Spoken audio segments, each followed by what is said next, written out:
जी, वजीर मज़हबी अमूर सेनेटर तला महमूद जी, साहब। बिस्मिल्लाहिर्रहमानिर्रहीम। सबसे पहले तो मैं शुक्रगुजार हूँ शगुफ्ता जमानी, उन्होंने बहुत सारी बातों की मैं इनका जो आखिरी कमेंट है उधर से स्टार्ट करता हूँ। जमजम के हवाले से बात की है। जमजम के हवाले से जमजम पहले भी फ्री था, आज भी फ्री है। ये जब से पहले 2017 से पहले जब हाजी आते थे तो वो जब पानी लाते थे तो वो पानी जो है वो गिरता भी था और मसाइल भी होते थे। तो गवर्नमेंट ऑफ सऊदी अरेबिया ने उसका ये तरीका किया कि उसकी पैकिंग स्टार्ट की, यानी उसकी बॉटल एक, उसके ऊपर गत्ते का एक बॉक्स, उसकी एक कॉस्ट बनती है। वो कॉस्ट 2017 से हम हज की अमाउंट के अंदर पहले से लेते हैं। इस दफा भी कोई इजाफी नहीं ले रहे, वो ले चुके हैं, वो ऑलरेडी खत्म हो चुकी है बात। ये जो मीडिया पे खबर चल रही है ये गलत खबर चल रही है कि 1114 रुपया मजीद लेंगे, हम कोई पैसा नहीं ले रहे। वो तो ऑलरेडी उनकी पेमेंटें हो चुकी हैं और ये पेमेंट होती है जमजम की नहीं होती। ये पेमेंट जो वो वहां पर दी जाती है वो उसी चीज की दी जाती है जो मैंने आपको जिन चीजों का जिक्र किया। वो आज भी जमजम पानी जो है वो अभी तक फ्री है, उसमें कोई ऐसी चीज नहीं है। दूसरी बात, जो बिल्डिंग्स वगैरह की बारे में बात की, मैं आपको एक बात बताऊं जनाब स्पीकर साहब, आप हैरान होंगे कि 2019 में जो बिल्डिंग 2600 रुपए में 2600 रियाल में ली गई थी, आज वो 1900 से लेके 2300 में मैं ले रहा हूं। और आज 2023 के अंदर मैं आपको एक कंपैरिजन स्टेटमेंट दूंगा 4 साल का, जिसमें और मेरा कंपैरिजन 2023 के हज का बनेगा 2019 के साथ। मेरा कंपैरिजन 2022 के साथ नहीं बन सकता। इसलिए नहीं बन सकता कि 2022 में गवर्नमेंट का कोटा था 40%, 60% था प्राइवेट सेक्टर का, और गवर्नमेंट का जो लोग गए थे यहां से वो 34,453 गए थे। जो प्राइवेट गए थे वो 48,679 गए थे। ये तकरीबन 50% से भी कम का हज था। और मुझे ये पता चला है कि पूरे दुनिया से जो सऊदी अरब में लोग आए थे वो 8.5 लाख आए थे, जो इस वक्त मिलियंस के अंदर आ रहे हैं। उस वक्त बिल्डिंग्स भी खाली पड़ी थी, ट्रांसपोर्ट भी अवेलेबल थी, मिना मुजदलिफा के अंदर भी कुछ ज्यादा रश नहीं था, और मैं खुद उस हज पे मौजूद था, मैंने देखा है सब कुछ अपनी आंखों से। इस वक्त जो फिगर्स हैं वो मैं आपके सामने बता देता हूं। ये तकरीबन 1,79,210 है जो एलोकेशन है। उसके बाद एचजीओ जो हमारे ये जो हज ग्रुप ऑर्गेनाइजेशंस हैं, इनका जो कोटा है 89,605। इसके अलावा हमारा आर्मी का को कोटा होता है 1225, और स्पॉन्सरशिप के अंदर 6,395 हमारे पास एप्लीकेशन आई है, जिसको हमने सारे को एक्सेप्ट किया है। और 72,866 एप्लीकेशन हमारे पास आई हैं जो गवर्नमेंट की हवाले से जो नॉर्मल हमारे पास आती है, हमने सब की सब एक्सेप्ट कर ली है। 79,261 सारी हमारे पास डिटेल मेरे पास सारी मौजूद है हमारे पास वक्त, जो हमने सारी क्लियर कर दी है। अब बात आती है जो आपने जिक्र किया 7,000 8,000 जो हम सरेंडर कर रहे हैं, वो क्यों सरेंडर कर रहे हैं? वो इसलिए सरेंडर करना पड़ रहा है कि अगर मैं आज सरेंडर नहीं करूंगा तो मुझे 8,000 की पेमेंट वहां पर करनी पड़ेगी। 8,000 लोगों के मुझे वहां पर होटल बुक करना पड़ेगा, खाने का इंतजाम करना पड़ेगा, ट्रांसपोर्ट करनी पड़ेगी, और मेरे पास 8,000 की कोई एप्लीकेशन अभी मौजूद नहीं है। अगर ये 8,000 मैं करता हूं तो उसके लिए $24 मिलियन मुझे इधर से भिजवाना होगा वजारत खजाना से, जो कि वजारत खजाना ऑलरेडी क्रंच के अंदर है और मेरे पास एप्लीकेशन भी नहीं है। अगर मुझे ये 8,000 की एप्लीकेशन देते हैं तो मैं सुबह वो 8,000 कोटा रोक लेता हूं। मेरे पास तो इस वक्त अगर ये मुझे अभी अगर मिसाल के तौर पे इस वक्त इनके पास 200 एप्लीकेशन मौजूद हैं, तो मैं इस वक्त खड़े होकर कहता हूं कि सुबह जिन्होंने जो मेरा एप्लीकेशन का टाइम गुजर चुका है, लेकिन उसके बावजूद अगर 100 200 300 400 अगर मेरे पास एप्लीकेशन, मैं वो भी क्लियर कर दूंगा, उनको भी अकोमोडेट करने के लिए तैयार हूं। तो मुझे हर चीज को देखना है, अपने उस बाकी एस्पेक्ट को भी देखना है। जहां तक ताल्लुक है हमारा मामला जो है वो है फॉरेन करेंसी के हवाले से कि फॉरेन करेंसी की जो एप्लीकेशन है, जैसे मैंने आपसे कहा कि हमने तो कहा था कि हमें 44,000 चाहिए बाहर से एप्लीकेशनें, हमारे पास आई है 6,395, उसके बाद को 200-250-300 और आई हैं, टाइम गुजर चुका है, लेकिन मैंने उसको भी एक्सेप्ट कर लिया। मैं किसी को मना नहीं कर रहा, जो आए बिस्मिल्लाह। और जहां तक ताल्लुक है, आज मुझे मेरे ख्याल से 15 दिन या 14 दिन हुए हैं मैंने चार्ज लिया है। मैंने ईद उल फितर सऊदी अरब में पहली मर्तबा गुजारी है घर से बाहर। मैं ईद उल अजहा पहाड़ों में, जंगलों में, कैंपों में, कभी सीरिया में, कभी अफ्रीका में, कभी कोहिस्तान में, मैं इन जगहों पे गुजारता हूं जब कुर्बानी के लिए जाता हूं। तो ईद उल फितर मेरी घर पे गुजरती है। ये पहली ईद है कि मैं वेडनेसडे को फौरन फ्लाई कर गया सऊदी अरब, इसलिए कि मुझे हालात के अंदर मसला नजर आ रहा था और यही वजह थी कि मैंने वहां जाके ये सारी चीजों को पकड़ा है।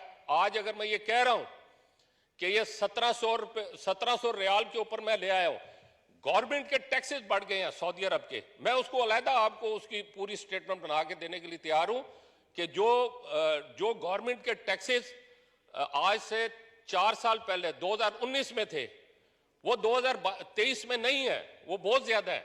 लेकिन जो हम देते हैं वहां पे मौलम को फीस, वो फीस 2019 से अगर आप कंपैरिजन करेंगे तो आज 2023 में कम होगी। 2019 में जो बिल्डिंग इन्होंने ली है 2600 रियाल के अंदर, आज मैं वो 1900 से लेकर 2300 रियाल के अंदर ले रहा हूं। मेरी पूरी कोशिश है कि मैं कॉस्ट को नीचे लेकर आऊं। अब एक बात होती है, मुझे बड़ा अफसोस होता है, कैलकुलेशन की बात करें ना, कैलकुलेटर पकड़ के ये कहते हैं जी पिछले साल हज किया था 8.5 लाख का या 8 लाख का, जिसमें 1.5 लाख आपको मालूम है सब्सिडी दी गई थी, 75,000 गवर्नमेंट ने दी और 75,000 मिनिस्ट्री ने दी। इस दफा कोई सब्सिडी नहीं है, तो जो रकम दी गई उस दिन के डॉलर के रेट से आप उसको मल्टीप्लाई करेंगे तो वो $5,000 निकलेगा लगभग। और मैं इस वक्त अगर 11,75,000 कहता हूं तो जब डॉलर के अंदर उसको मैं कैलकुलेट करता हूं तो वो 4,000 समथिंग निकलता है। मैं वो पिछले 2022 से भी कम डॉलर लेकर रहा हूं। हज मैंने कराना है बाहर, पाकिस्तान में हज नहीं हो रहा, बाहर हो रहा है। मुझे फॉरेन करेंसी देनी है। फॉरेन करेंसी जो है डॉलर को या रियाल को आप जब इक्वल करेंगे तो कंपैरिजन करेंगे तो आपको उसका फर्क पता चलेगा। अब कई मरतबा मैंने मीडिया के अंदर सुना कि जनाब आज से 8 साल पहले जो है वो इतने का हज हुआ। यार उस वक्त 8 साल पहले डॉलर का रेट भी तो 100 रुपए था। अगर 10 साल पहले कहते हैं जी इतने का हुआ तो उस वक्त डॉलर का रेट जो है 60 रुपए था। आज डॉलर का रेट जो है वो 280 रुपए में डॉलर नहीं मिल रहा, 200। उसका आप देखें इस वक्त डॉलर की क्या पोजीशन जा रही है। ये बहुत सारे फर्क है, इन फर्क को आदमी पी जाता है और सारी पाकिस्तान में जो कौम है वो ये समझती है जैसे पता नहीं क्या हो गया। मैंने जैसे जमजम की बात की, जमजम तो फ्री है, 2017 से आप पैसे दे रहे हैं, मैं तो कोई इजाफी पेमेंट मेरी वजारत नहीं ले रही, ना हम डिमांड करेंगे। वो तो ऑलरेडी जो 11,75,000 दिया गया उसके अंदर वो ऑलरेडी शामिल है उसकी रकम, जो बोतल की रकम है और जो गत्ते का डब्बा है वो तो 2017 से उसी तरह चल रहा है, उसमें तो कोई फर्क नहीं आया। तो मैं सिर्फ ये बताना चाहता हूं कि इसको होशमंदी से इसका कंपैरिजन करेंगे तो आप लोगों को समझ आएगा। मैं फिर भी इस वक्त अगर सर मेरी आंख देखेंगे ये रेड हो गई है सारी, मैं 2-2.5 घंटे से ज्यादा मुझे नींद नहीं मिल रही। आज मेरे 15 दिन हो गए हैं इस चक्कर में, और मैं इसके लिए तैयार हूं कि अगले 3 महीने मेरा दिन जैसे भी गुजरे मुझे मंजूर है, लेकिन मैंने हाजियों की खिदमत करनी है। और हाजी मेरे लिए मेरा मजहबी फरीदा है, इनके लिए मुझे नंगे पैर वहां पे फिरना पड़ा मैं फिरूंगा, लेकिन इनकी खिदमत के लिए। और मैंने बहुत सारी चीजों के अंदर जो है मैंने वहां पर इन लोगों को जो है पाबंद किया है। एक जगह जाके मैं मिल रहा हूं और मैं फिर जा रहा हूं सऊदी अरब। मुझे अगर हज से पहले मजीद भी जाना पड़ा मैं जाऊंगा और अपने खर्चे पे जा रहा हूं। गवर्नमेंट ऑफ पाकिस्तान का 1 टका मैं इस्तेमाल नहीं कर रहा। जी सेनेटर तला महमूद साहब, थोड़ा सा टाइम लूंगा, ज्यादा नहीं लूंगा। आई एम सॉरी, मुझे ये सारी बातें करनी पड़ रही हैं। मैंने कभी अपने आप को शो ऑफ करने की जरूरत नहीं, कोशिश की है कि मैं ना अपने आप को शो ऑफ करूं, लेकिन इस वक्त मेरी मजबूरी बन गई है। 18 साल से मैंने गवर्नमेंट ऑफ पाकिस्तान से कभी तनख्वाह नहीं ली। 18 साल से मैंने गवर्नमेंट ऑफ पाकिस्तान से TADA कोई नहीं लिया। मैं कोई गाड़ी इस्तेमाल नहीं करता, मैं कोई मिनिस्ट्री से कोई किसी किस्म की तनख्वाह, कोई चेयरमैनशिप के हवाले से, कमेटी की चेयरमैनशिप के हवाले से भी मैंने कभी नहीं लिया। अभी भी मैं गया हूं, अपनी पीआईए की टिकट मैंने खुद खरीदी है, आगे भी मैं अपनी खुद खरीदूंगा। वहां पे होटल में रहा हूं, होटल के पैसे मैंने अपने दिए हैं। एक तो आप बिल्कुल बी एश्योर रहें, मुफ्त हज मैं किसी को नहीं करने दूंगा। और मेरी कोशिश होगी कि मैं इसको ट्रांसपेरेंट करूं। मैं सारी कंपैरिजन स्टेटमेंट दूंगा, एग्रीमेंट चाहिए मैं सारे सामने रख दूंगा। शीशे के इस तरफ से देखेंगे, शीशे के उस तरफ से नजर आएगा क्या हुआ है। और मैंने अपने जितने भी लोग हैं उन सबको बता दिया है, अगर किसी को मैंने पकड़ लिया, मैं सऊदी अरब से उसको वापस नहीं लाऊंगा, मैं वहीं पे उसके खिलाफ एक्शन लूंगा और इस्लामिक कानून के मुताबिक उसके हाथ कटवाऊंगा अगर किसी ने 1 रियाल की भी गड़बड़ की और मुझे सबूत मिल गया। यहां पर भी मैं हर चीज को चेक करने की कोशिश कर रहा हूं और एक एक चीज के अंदर खुद मैं अपने आप को उसमें डाल रहा हूं कि एक एक चीज, ये टोटल ऑपरेशन मेरी निगरानी में चल रहा है।